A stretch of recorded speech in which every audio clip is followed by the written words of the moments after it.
आज है 6 दिसंबर। प्रस्तुत है आज के अखबार की महत्वपूर्ण सुर्खियां।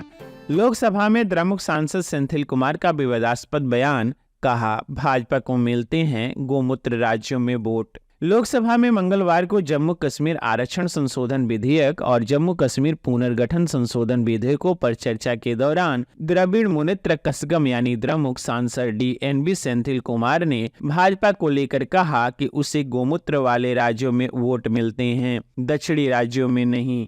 इस पर सदन में हंगामा खड़ा हो गया।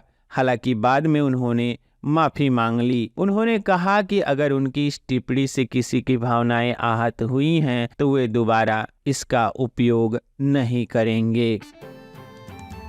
करड़ी सेना के राष्ट्रीय अध्यक्ष की हत्या। जयपुर में हमलावरों ने घर में घुसकर चलाई गोलियां। राजस्थान की राजधानी जयपुर में मंगलवार को अज्ञात हमलावरों ने श्री राष्ट्रीय राजपूत करड़ी सेना के राष्ट्रीय अध्यक्ष सुखदेव सिंह गोगामेड़ी पर गोलियां चला दी। पुलिस के अनुसार गोगामेड़ी की बाद में अस्पताल में मौत हो गई। गोलीबारी में एक हमलावर की मौत हुई है। रेवत रेड्डी होंगे तेलंगाना के मुख्यमंत्री, कल लेंगे शपथ। कांग्रेस नेतृत्व ने अपनी तेलंगाना इकाई के अध्यक्ष रेवत रेड्डी को मंगलवार को विधायक दल का नेता बनाने का फैसला किया, जो राज्य के नए मुख्यमंत्री होंगे। शपथ ग्रहण समारोह 7 दिसंबर को होगा। तमिलनाडु में चक्रवाती तूफान में मरने वालों की संख्या बढ़कर 12। उत्तरी तटीय तमिलनाडु में चक्रवात तूफान मिगजॉम के कारण चेन्नई और आसपास के जिलों में सोमवार से हो रही भारी बारिश के कारण मृतकों की संख्या बढ़कर 12 हो गई है। इसके साथ ही मंगलवार को शहर और उसके आसपास के जल भराव वाले इलाकों में फंसे लोगों को बचाने के लिए नौकाओं और ट्रैक्टर का इस्तेमाल किया जा रहा है। डीप फेक पर सोशल मीडिया मंचों के साथ चर्चा के बाद सरकार ने कहा निर्देशों का 100% पालन करना होगा। केंद्रीय मंत्री राजीव चंद्रशेखर ने डीप फेक और भ्रामक सूचना के मुद्दे से निपटने के लिए उठाए गए कदमों की मंगलवार को सोशल मीडिया मंचों के साथ समीक्षा करते हुए कहा कि अगले 2 दिन में 100% अनुपालन को लेकर परामर्श जारी कर दिया जाएगा। मुख्यमंत्री को लेकर संसदीय बोर्ड का फैसला सभी होगा मान्य।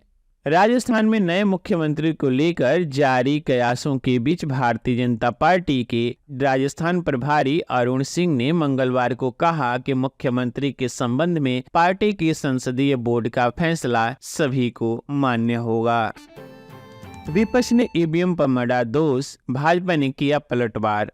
5 राज्यों में हुए विधानसभा चुनाव के नतीजे घोषित होने के बाद कुछ विपक्षी नेताओं द्वारा इलेक्ट्रॉनिक्स वोटिंग मशीन यानी EVM पर सवाल उठाए गए। इसे लेकर भारतीय जनता पार्टी नेताओं ने विपक्षी नेताओं का उपहास उड़ाते हुए कहा कि वे अपनी कमियों को छिपाने के लिए बहाने तलाश रहे हैं।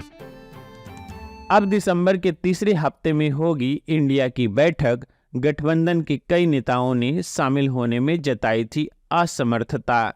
कई घटक दलों ने नेताओं की बैठक में शामिल होने से इनकार करने को देखते हुए विपक्षी गठबंधन इंडिया की बैठक फिलहाल टाल दी गई है। सभी दलों के नेताओं की उपलब्धता और सहूलियत को ध्यान में रखते हुए दिसंबर के तीसरे सप्ताह में गठबंधन की बैठक होगी। इसकी तारीख का ऐलान जल्द ही होगा। भारत के लिए 2011 से 2020 तक का समय नम और नर्म रहा। संयुक्त राष्ट्र जलवायु सम्मेलन में मंगलवार को विश्व मौसम विज्ञान संगठन यानी WMO द्वारा जारी की गई एक नई रिपोर्ट में कहा गया है कि जलवायु परिवर्तन की बिगड़ती स्थिति के चलते भारत के लिए 2011 से 2020 का दशक नम और गर्म था।